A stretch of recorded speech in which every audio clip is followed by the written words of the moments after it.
Yar kafune kam jirtu kabajamtoota daawwattoota Gullallee Miidiyaa Niitoorkii oduu keenya kan guyyaa irraa qabannee jirra. Qopheessee dhiyeessuun galsin faana turuun abbuunnaa waa beekooti. Hanga xumura sagantaa kiyyaatti akkana faana turtan affirraa kiyya.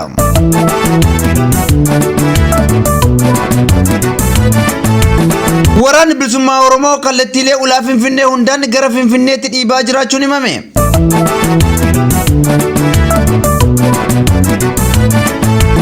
Gareen Finxaleessaa Faannoo saboota Agawoo fi Qimaantii jumulaan ajjeesaa jiraachuun himame.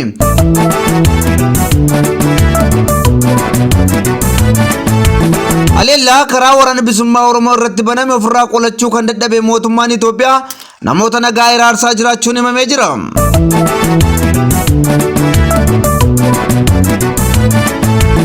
Hajajaan humna dafee qaqqabaa Sudaan Jeneraal Mohammad Hamdan Dagalo Itoophiyaa galanii jiru. Irra deebiin akkam jirtu kabajamtoota daawwattoota Gullallee Miidiyaa Niitoorkii.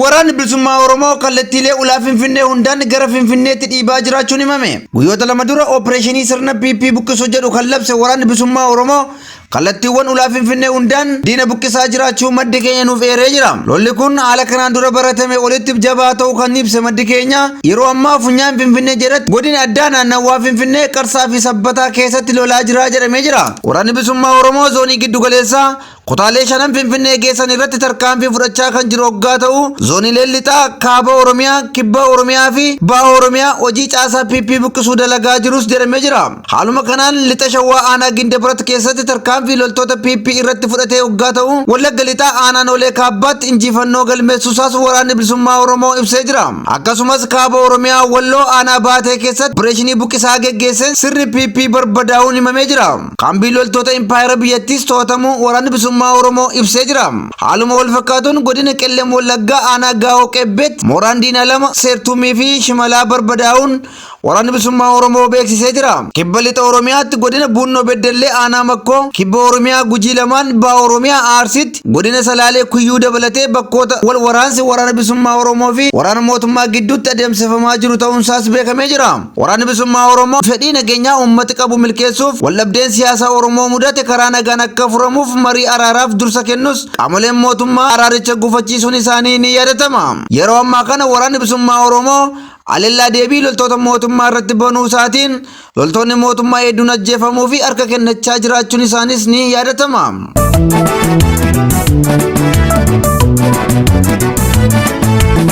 Gareen Finxaleessaa Faannoo saboota Agawoo fi Qimaantii jumulaan ajjeesaa jiraachuun himame. Waggoottan shanan darbaniif mootummaa Oromoo buqqifna jechaa kan ture gareen Faannoo wal waraansa guyyoota lamaaf mootummaa Itoophiyaa waliin taasiseen magaalota naannoo Amaaraa gadi lakkisuun gaarreen kaabaatti galuun isaanii yaadatama. Siyaasa moofaa kan hordofu gareen kun walqoodinsa keessa isaatti uumameen burkutaa'uunsaas himamaa jira. Haa ta'u malee gareen kun uummata nagaa irratti haaloo ba'uun saboota naannoo Amaaraa keessa jiraatan ajjeesaa jiraachuun himamee jira. Haaluma kanaan gareen badii kun aleellaa guyyaa kaleessaa raawwateen lammiilee Agawoo afur ajjeesuun isaa himamee jira. Gareen waldhaalaa kun itti dabalaan lammiilee Qimaanti mana isaanii irratti gubuun kan ajjeesaa jiru hoggaa ta'u kaan immoo adamsee butee fudhateeraa jedhamee jira. Gareen Faannoo beekumsaaf siyaasaan doofaa ta'e kun naannicha keessatti namoota nagaa gatii lubbuu baasisaa jiraachuun ni yaadatama. Aleellaa qaamoleen mootummaa irratti raawwachaa jiran ofirraa qolachuu kan dadhabe Faannoon baadiyyaa naannichaa keessa deemuun namoota nagaa saba Agawoo fi Qimaantii ajjeesaa jiraachuun gabaafamaa jira.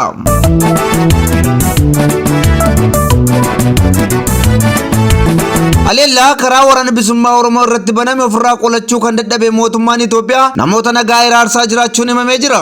Erga waraanni bilisummaa Oromoo opereeshinii loltoota mootummaa irratti labsee booda mootummaan Itoophiyaa poolisoota quuqama sabaa qaban isintu waboo nutti waamaa jira jechuun guree hidhaa jiraachuun beekamee jira.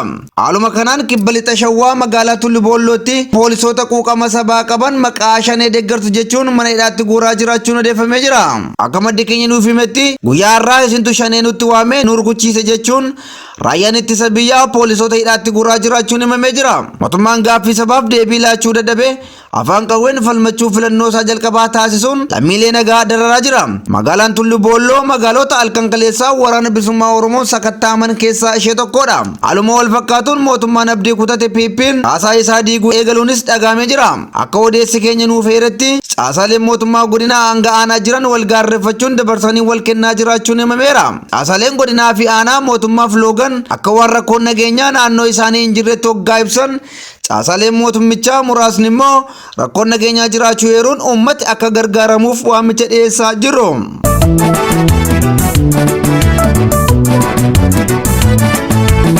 Hajajaan humna dafee qaqqabaa Sudaan Jeneraal Mohammad Hamdan Dagalo Itoophiyaa galanii jiru. Baatiiwwan sagaliif humna ittisaa Sudaan waliin wal waraanaa kan jiran ajajaan humna dafee qaqqabaa Sudaan Hamdan Dagaloon guyyaa muraasaaf Finfinnee akka turan himamaa jira.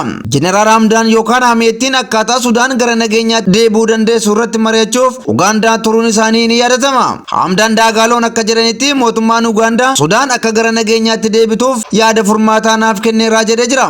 Haaluma kanaan guyyaa har'aas gara Finfinnee dhufuun muummicha ministeera Abiy Ahmed wajjin wal arguun akkaataa marii nageenyaa Sudaan irratti mari'achaa jirus jedhamee jira. Gareen mootummaa Afrikaa bahaa hoogganu IGAD Keeniyaa, Itoophiyaa fi Jibuutiin nageenya Sudaaniif fala akka barbaadan muuduun isaanii yaadatama. Biyyi ofiifuu nagaa hin qabne Itoophiyaan akkamitti nageenya Sudaaniif fala barbaaduu dandeessi gaaffiin jedhu immoo murteessaadha. Ajajaan waraana Sudaanii fi mootummaa Sudaan Jeneraal Abdul Fattah Al-Burhaan beellama har'aatiin Finfinnee dhufanii Jeneraal Dagalo waliin fuulaa fuulaan wal argu jedhamee yaadamus beellamni isaanii jijjiiramuu IGAD beeksisee jira. Humni dafee qaqqabaa Sudaan kaampii ajaja waraanaa Sudaan gurguddaa to'achaa kan jiru hoggaa ta'u gocha kanaan kan dallane Jeneraal Burhaan ajajoota waraanaa laaffiinsa mul'isan nan adaba jechuun dhadataa jiru. Loltoonni Hameetii yookaan Daagaloo olaantummaa waraanaa fudhachuun magaalota Sudaan gurguddaa fi kuusawwan waraanaa hedduu to'achaa jiru. Obboleewwan lamaan wal waraanaa jiran Al-Burhaanii fi Hamdan Dagaloon yeroo itti aanutti Jibuutitti wal arguun ni mari'atu jedhamee eegamaa jira.